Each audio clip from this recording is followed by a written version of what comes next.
अस्सलाम वालेकुम वरहमतुल्लाह। आज हमारी फोर्थ क्लास है। इससे पहले हम मार्केट स्ट्रक्चर में अप ट्रेंड, डाउन ट्रेंड और इंड्यूसमेंट मार्क करना सीख चुके हैं। अब मार्केट स्ट्रक्चर में जब हम कहते हैं higher high, higher low, lower high, lower low, तो उसमें हमें पहचान होनी चाहिए कि एक वैलिड हाई है और वैलिड लो क्या होता है। क्योंकि मार्केट आपको पता है कि इंड्यूस करती है, ट्रैप करती है रिटेलर को। अगर आपके पास इसका नॉलेज नहीं होगा कि वैलिड हाई और लो क्या होते हैं, तो फिर आप ट्रैप में फंस सकते हैं। सबसे पहले देखते हैं कि वैलिड हाई या हायर हाई क्या होता है। तो प्रीवियस हाई को ब्रेक करता है जब कैंडल के साथ, कैंडल बॉडी के साथ, तो हम कहते हैं कि ये हायर हाई है। लेकिन सारे हाई जो है वो वैलिड नहीं होते, ठीक है। वैलिड होने के लिए कुछ शराइत हैं जो उसमें देखनी चाहिए। तो वैलिड हायर लो क्या चीज़ है? जैसे कि एक पुल बैक होता है और फिर प्रीवियस लो से ऊपर ही रहता है, इसको हम हायर लो कहते हैं। लेकिन सारे हायर लो कंफर्म नहीं है, तो इस तरीके से फिर हम इनको कंफर्म कैसे करेंगे। तो ये मैंने आपके लिए वैलिड एंड वैलिड हाई और लो की एक डायग्राम बनाई है। देखिए ये बेसिक जैसे आपने सीखी है, ज़ीरो से $10 की एक मूव आई, ये उसका पुल बैक है और ये उसका नया हाई है। अब बाज़ाहिर तो यहाँ पे ब्रेक ऑफ स्ट्रक्चर हो गया है, नया हाई लग गया है, लेकिन ये जो एक इंड्यूसमेंट है और ये इंटरनल इंड्यूसमेंट, तो अब ये जो पुल बैक था तो ये इंड्यूसमेंट थी, तो मार्केट यहाँ से गई है, तो अब इस इंड्यूसमेंट को नहीं लिया, तो इसलिए ये वाला जो हाई है ये इनवैलिड है कि मार्केट ने इंड्यूसमेंट नहीं ली, तो इसलिए ये हाई वैलिड नहीं है।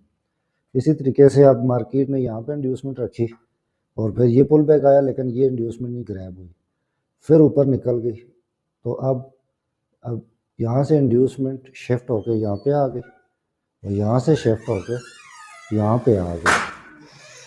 तो अब जब मार्केट में ये वापस आई है तो ये इंड्यूसमेंट ली है, इस इंड्यूसमेंट के नीचे वो कैंडल बॉडी क्लोज करे और उसके बाद जाके इस हाई को ब्रेक करे, तो ये हमारा जो हायर हाई है ये वैलिड है और ये जो अब हायर लो है ये कंफर्म है, क्योंकि ये इंड्यूसमेंट मार्केट ग्रैब ना करे।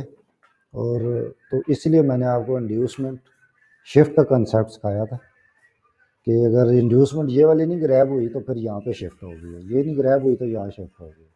अब इसको ग्रैब करके जा रही है तो अप ट्रेंड है, तो आपने अप ट्रेंड की ट्रेड लेनी है ताकि मार्केट पिछला हाई ब्रेक करे और इसके इधर से इंड्यूसमेंट ली हो, तो फिर ये वैलिड है।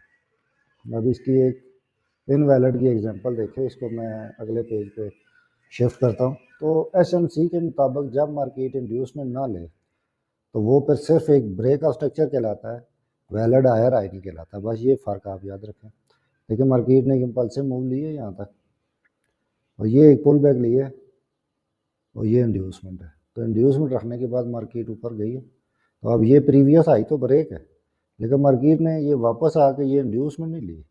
अब अगर मार्केट यहाँ से आती वापस, इसको ग्रैब करती और फिर जाती, तो ये ब्रेक ऑफ स्ट्रक्चर और प्लस ये कंफर्म अगला जो हायर हाई लगता है वो कंफर्म होता है वैलिड। तो चूंकि उसने इंड्यूसमेंट नहीं ग्रैब की, तो इसलिए ये वाला सिर्फ ब्रेक का स्ट्रक्चर है, ये वैलिड हायर हाई नहीं है। आप इसके लिए वेट करेंगे मार्केट कौन सी इंड्यूसमेंट के बाद, जैसे कि इस डायग्राम में आपको बताया गया है, तो प्रॉपर मार्केट इंड्यूसमेंट ग्रैब के बाद जो हाई ब्रेक करती है वो कंफर्म होता है। तो मार्केट स्ट्रक्चर मैपिंग में इन चीज़ों का ख्याल रखें, ट्रैप से बचें। Thank you.